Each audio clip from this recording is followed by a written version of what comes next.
La Fondation Payot pour la promotion de la lecture, Payot et 7, le MOOC suisse des meilleures histoires de 7.info, vous présente Marque-Page.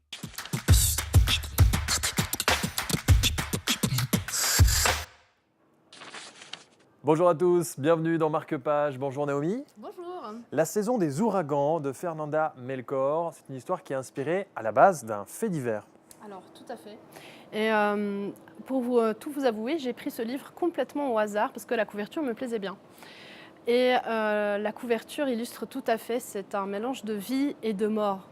Ça se passe au Mexique, c'est un titre très très dense. L'écriture, c'est un paragraphe. Il n'y a pas de dialogue, il n'y a pas de courtes phrases.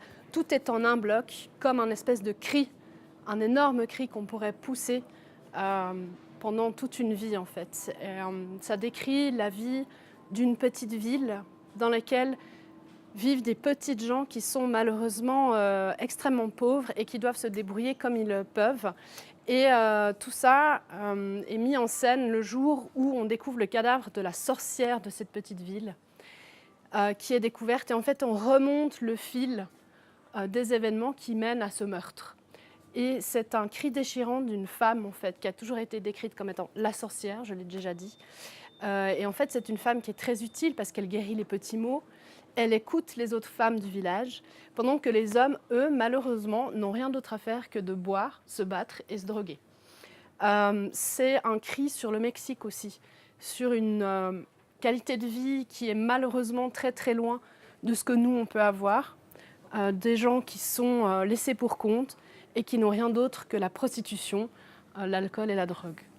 On sent la brutalité dans l'écriture et surtout c'est un cri aussi un peu féministe quand on parle de cette sorcière.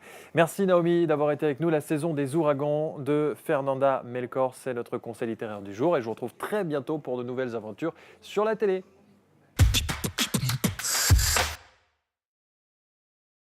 La Fondation Payot pour la promotion de la lecture, Payot et 7, le MOOC suisse des meilleures histoires de 7.info, vous ont présenté Marque-Page.